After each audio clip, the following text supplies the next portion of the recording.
I want you to first imagine a world without data. Think about all the things that you have around you, your mobile phone, everything to your smart TV, or even your human resource department, and our politics, our economy, even our identity.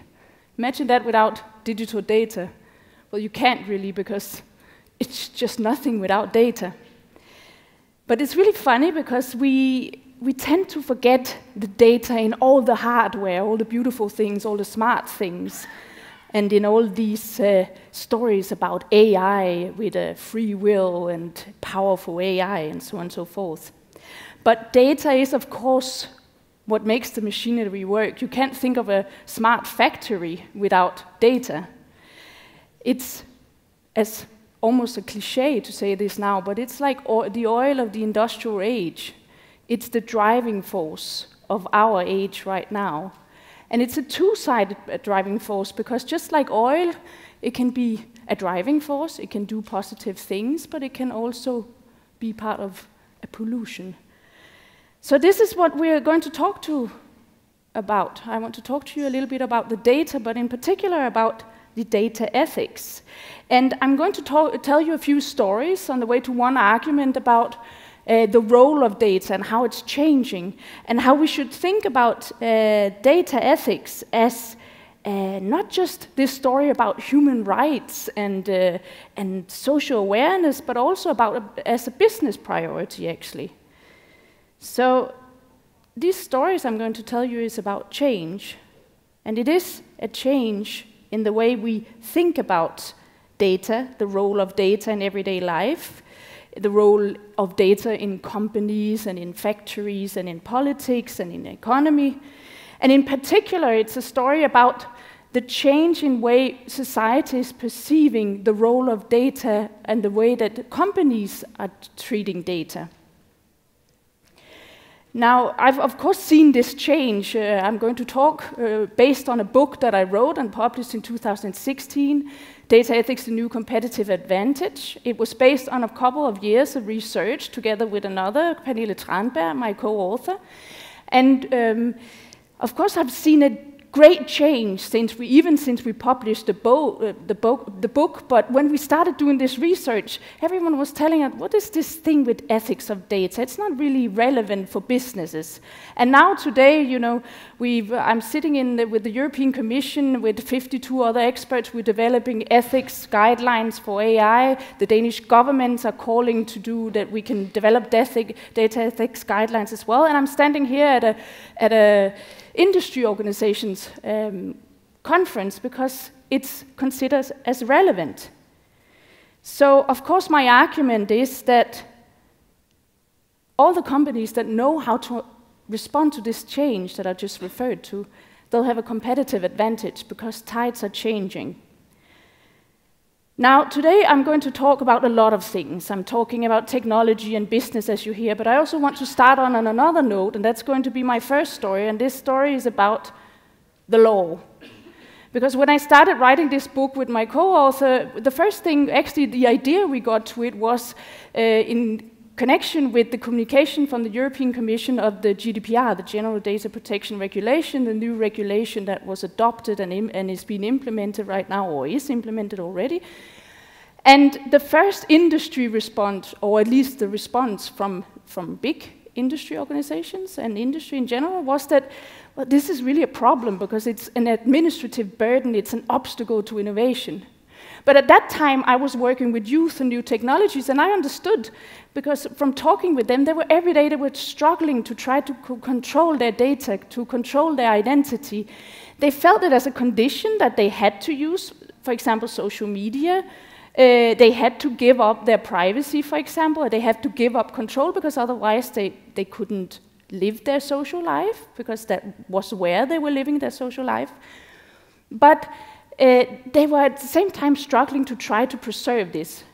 And so we were trying to look around at other companies, and we started realizing that there were legislators, there were policymakers, there were companies that were trying to do things differently, particularly in Europe. And these companies, they didn't see the new data protection law as an obstacle. They actually saw it as a guideline for what they were doing, a guideline for building new technologies, a guideline for their organizations even.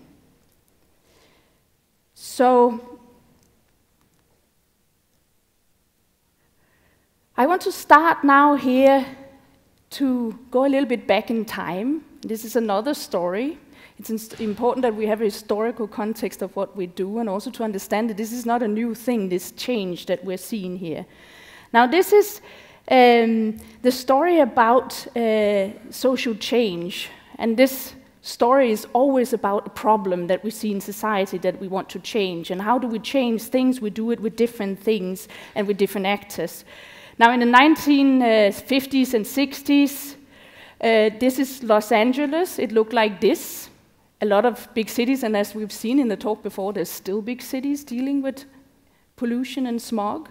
But this was Los Angeles in the 1950s and 60s. The streets were with very big cars. They had a lot of pollution. There was smog everywhere. If you've ever been to Los Angeles, you know that there's mountains in the background, but in the 1950s and 60s, you couldn't see them for all the smog. So, of course, people started to react. You didn't know at that time what was actually causing smog, and you had scientists starting to look into what was the causes of smog, and one of them was, for example, cars, the very big cars, the way they were built. And what happened then? You started having legislative processes, you started having the development of new technologies, green tech in this case, and of course we saw the development of new types of business practices, new innovations, new technologies. And of course, in 1970, you had the Clean Air Act, which was a result, a symptom of this change of things. Today, we have a different way of dealing with the environment, at least for big companies and big car companies. It's not that big is necessarily better. Sometimes it's even better to have cars that respect the environment. And if you, for example, decide to install a device that cheats in regards to how much you emit in terms of pollution, you lose greatly in your brand.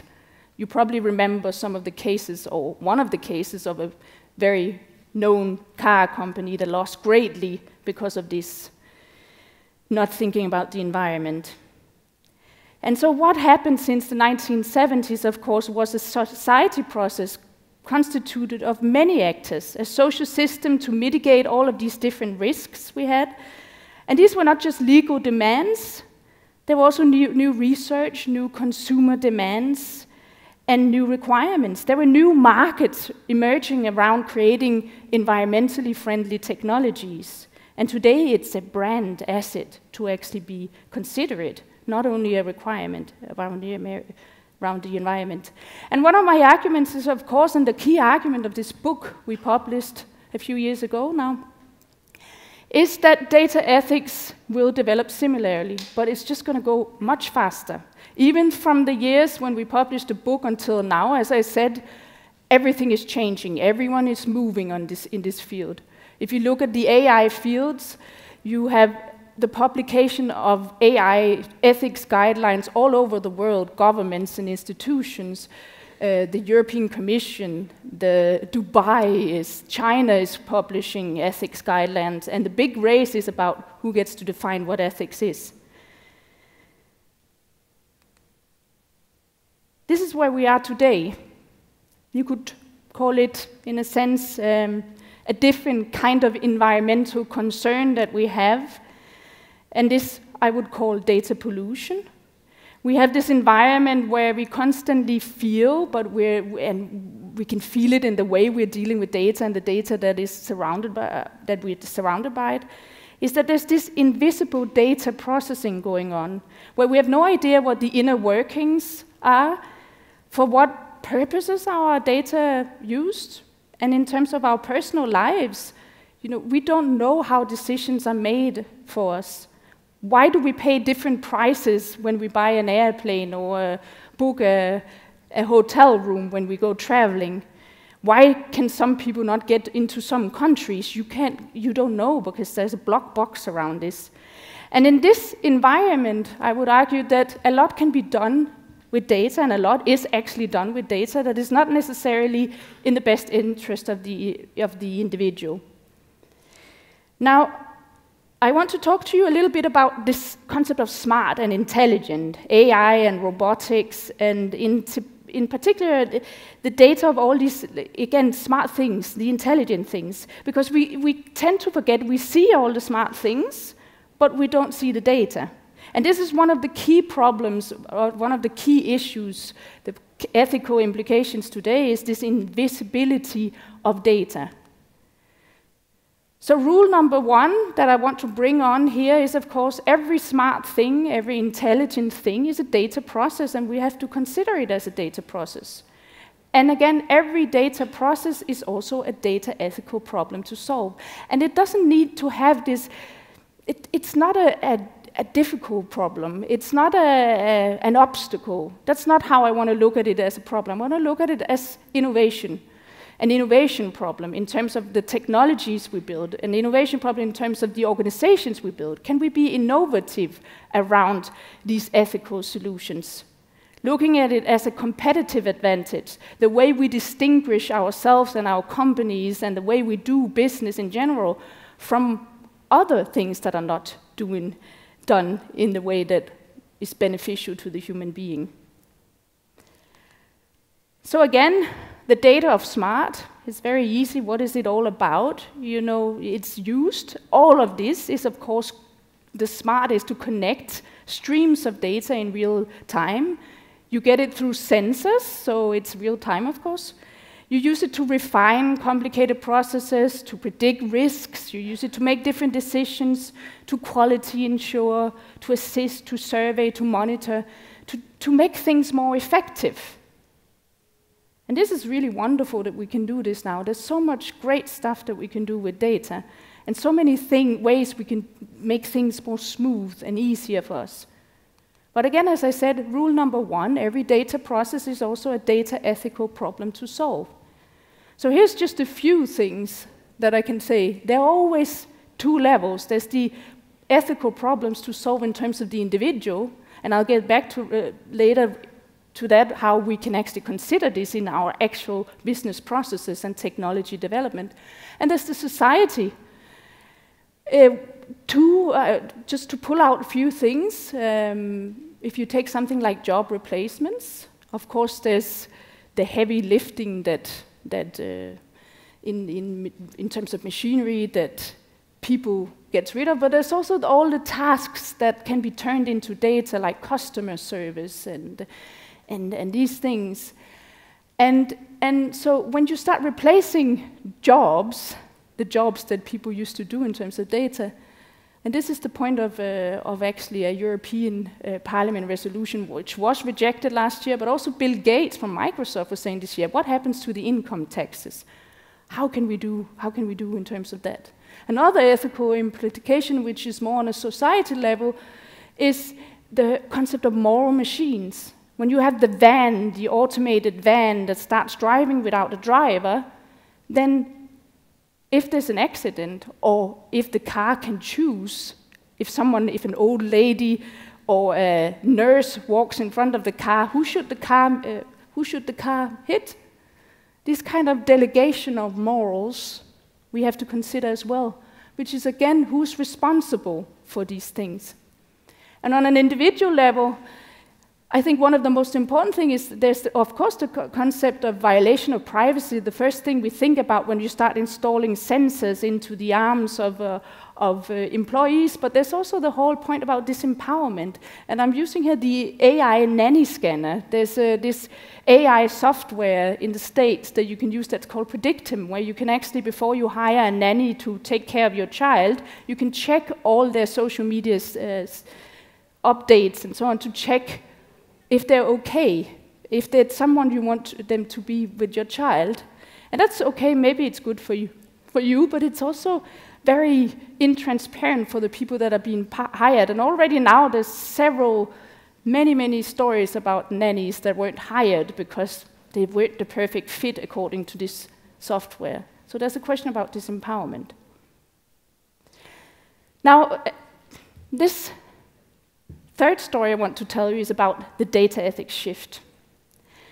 And there is, of course, always a beginning to a story, and I think one of the kind of biggest, you could call it a Chernobyl or big data maybe, you all remember in 2013 the Snowden revelations, and this was probably the first time that we in society and publicly we started to consider that big is not necessarily better. We had until then, and I remember it clearly from working with youth and youth organizations, there was this Web 2 thrill. Wow, we can participate, we can do a lot of stuff, we can be part of the world, we can share things. And we never considered that there was a whole system behind that could also be abused. As I said, every data process is also a data ethical problem to solve. Of course, if you gather a lot of big data in one place, someone will use it for control purposes. Maybe not always for the benefit of you or the people who uses it. And so I want to tell you a little bit about the different forces that are shaping this data ethics shift, as I would like to call it. There's 6 different kind of forces, 6 different kind of stakeholders that are relevant to consider. First of all, the customers. I mean, I mentioned a little bit about youth and how I could see as the new customers of tomorrow's, how they were starting to change their habits, they were doing different strategies. I was always told, well, kids, they don't care about privacy because they're always using social media, but when you start talking to them, they were really, really concerned with this, and they were actually doing different things to control their life on online media.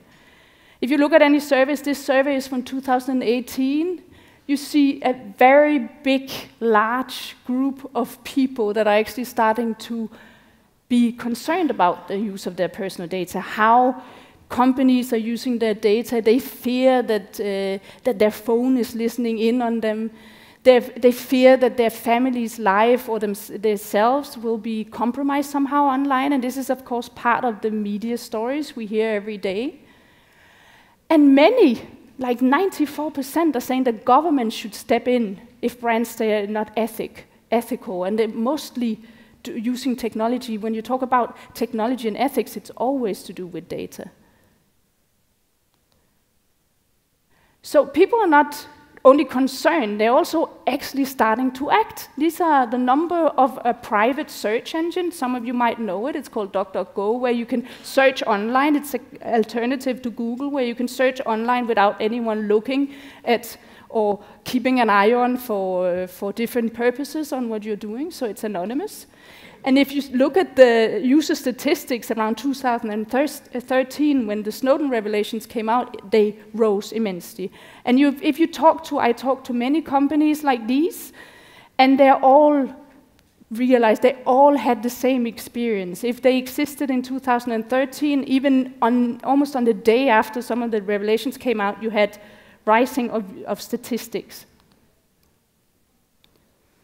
Another thing which is really important, and this is kind of, it's almost old news now, because when we started writing the book, there was a few privacy-enhancing technologies that it was called. It was mostly for the activists or the nerds. You had things that were very complicated to use.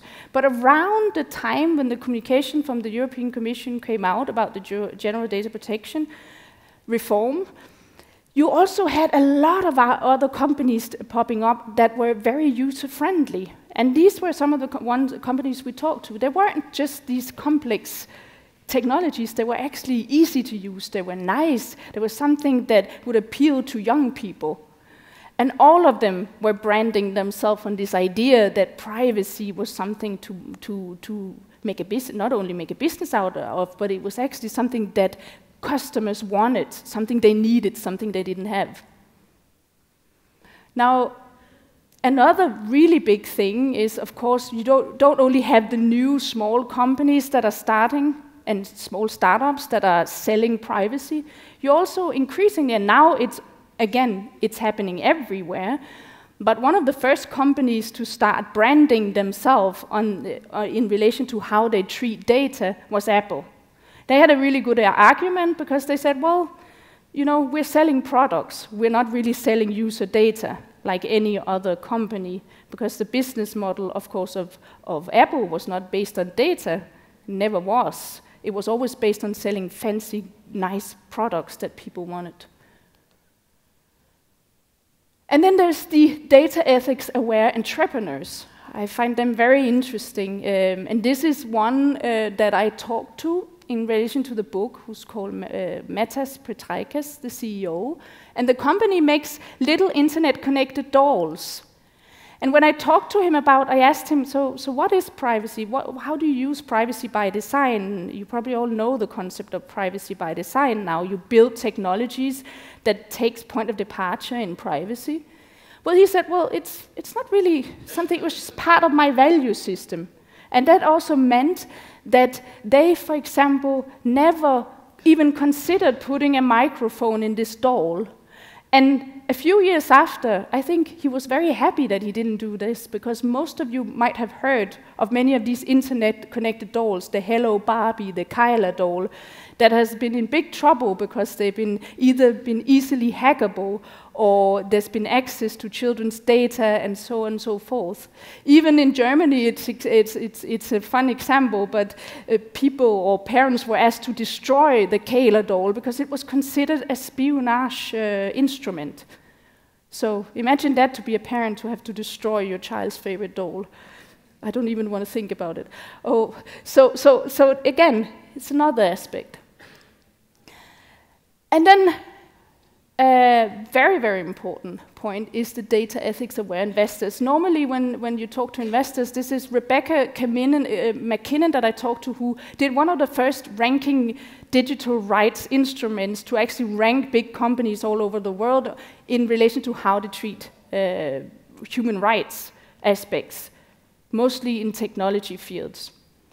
And she said, when she talked to investors, they were so happy that they had this instrument now, because they didn't really know how to measure if a company was dealing ethically with data, but they felt it was important, because they considered it as a real material risk. It wasn't just something that, you know, an extra thing, something you add to your products or your organization. It's a real material risk for all the reasons that I presented before.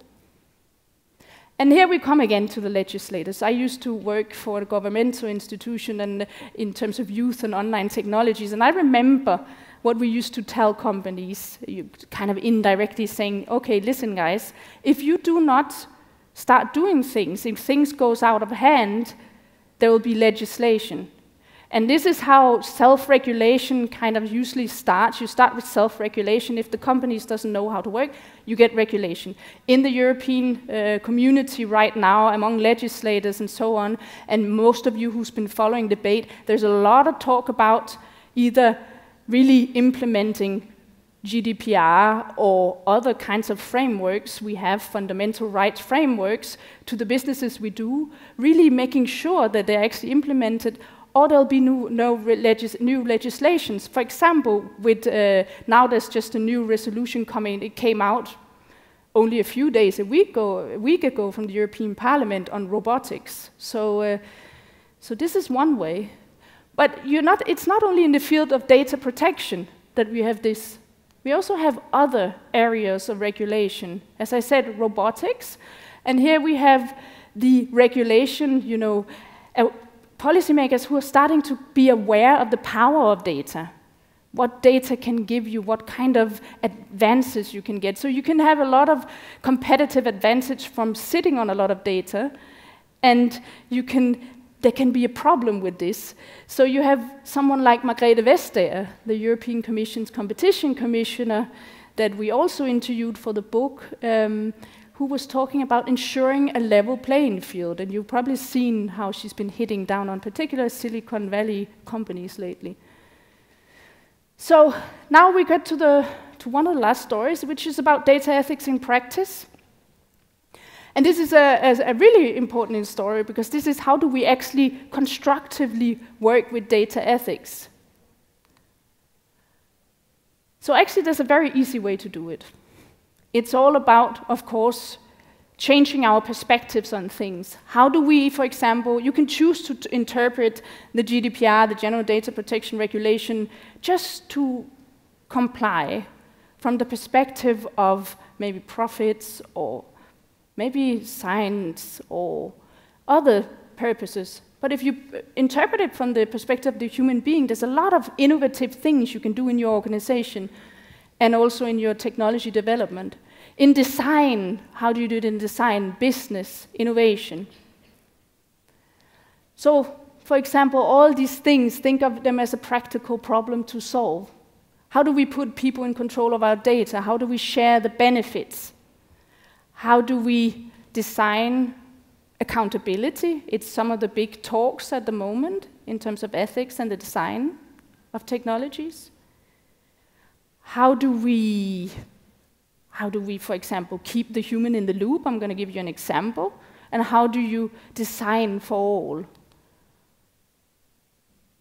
So one example, I had Apple before, but I wanted to give you more concretely what is it that Apple do. And the reason this is based on, I was on a panel with Apple's senior director of global privacy at Apple in 2007. And these are the things that she lined up, and they're not public. She just talked about them. So that's why Apple is good with a lot of things, but they're not very transparent very often. But one thing she says is to always look at the right and wrong from the perspective of their customers.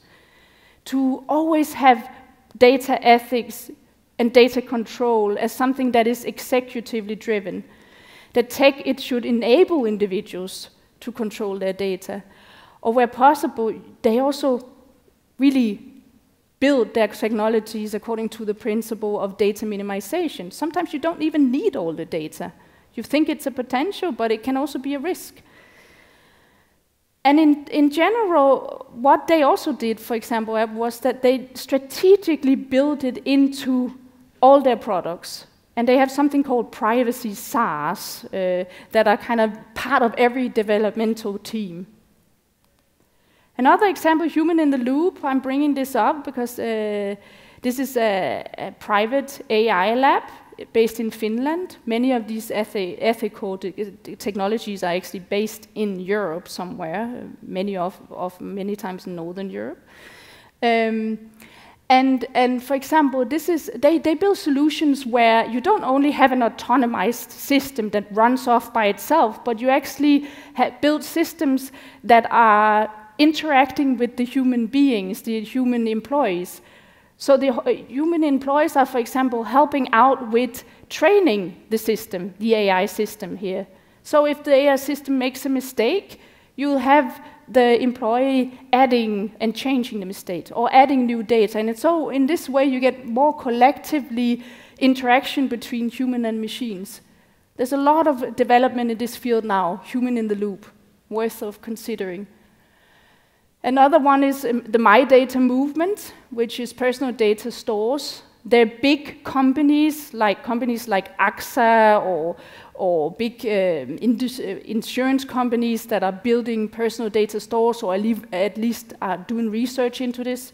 Telecom Italia, I know, is doing this.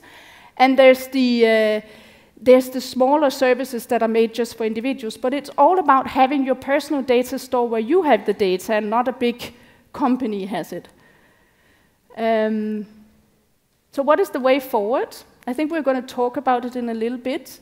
But of course, to say that we have a data ecosystem, it is in some way a little bit unhealthy. We have a kind of polluted data system. We see it now, some of the things that are happening in terms of our economy, in terms of our democracy, the Cambridge Analytica, in terms of decisions that are made on behalf of people that are not transparent, all these things.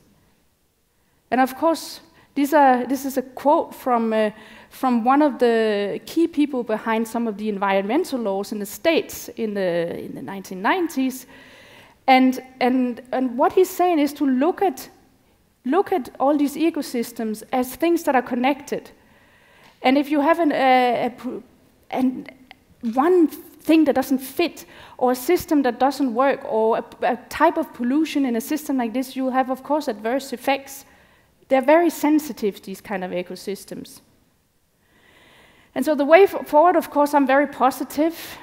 We have different things. This is one of the things that I'm involved in that I talked about before, the European Commission's AI high-level group, where we already published a draft of the ethics guidelines, and one of the key things is actually that what I mentioned before is the ethical purpose, building technologies, of course, complying with fundamental rights.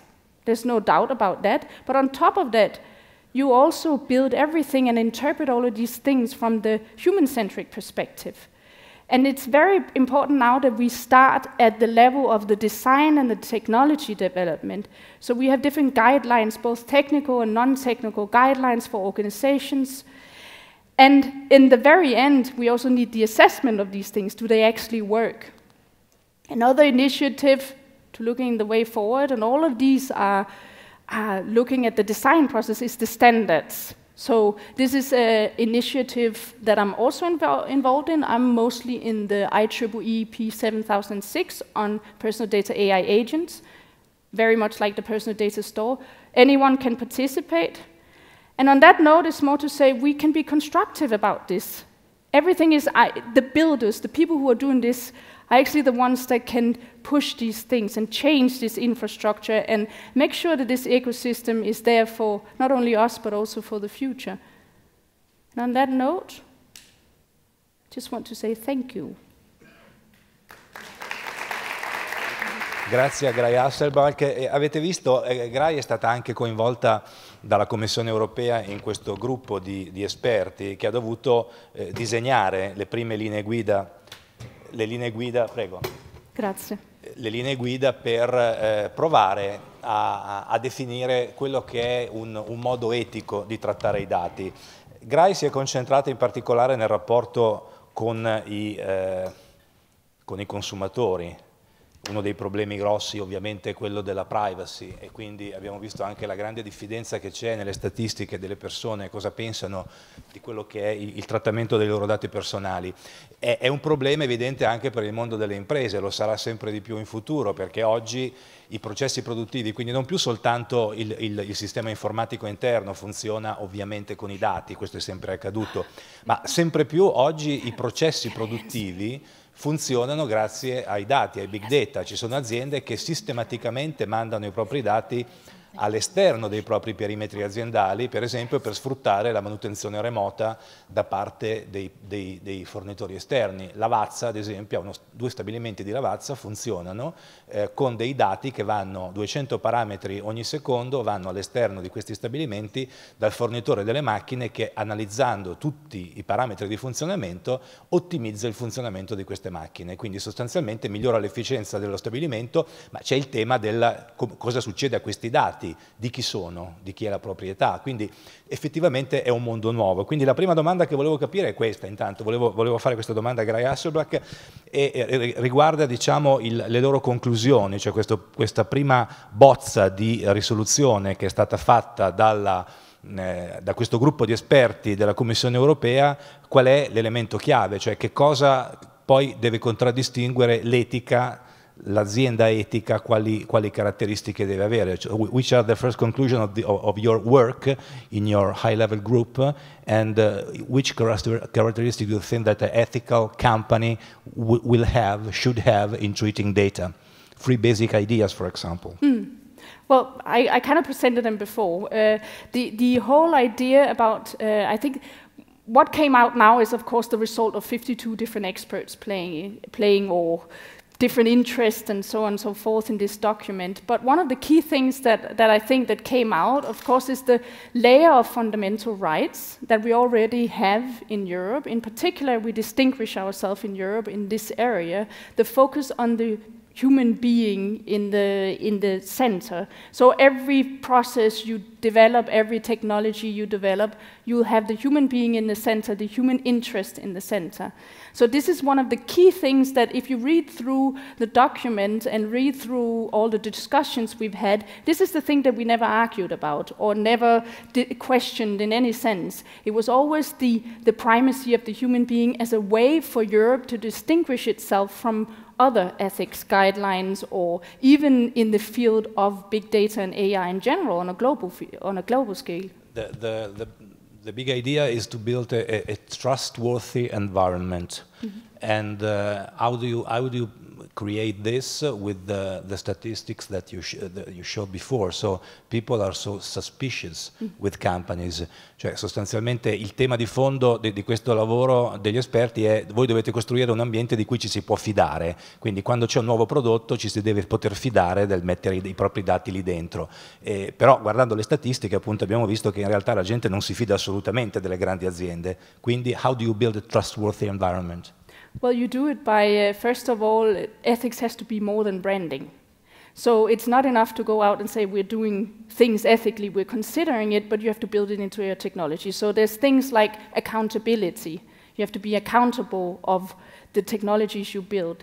You have to have transparency in the data that you use. You have to give your customers access and understanding of how their data is used and for what purposes. And especially in terms of when decisions are made around people by the use of algorithms and technologies, they have the right to actually look into what is being done, what are the criteria for the decisions are made. So, for example, the GDPR, if you want to take the GDPR as an example of how to interpret this, you have an article on the right to information. But you can also choose to interpret this and go a little bit beyond and say, this is actually something I want to build into my products, in the sense that you can actually get more than just information. You can get things explained. Why was this decision made for you? How do you move from broad guidelines to specific rules for single companies to obey? Well, that is actually one of the things that distinguishes these guidelines from a lot of the other guidelines, is that it actually has a whole implementation part. So it has an implementation part and an assessment part. The implementation part gives specific guidelines to how you can actually do this in your company. What kind of organizational processes, what kind of technical processes do you need to have in place? And then there's the assessment level with a lot of different questions you can ask yourself. How can we actually assess if this is truly trustworthy?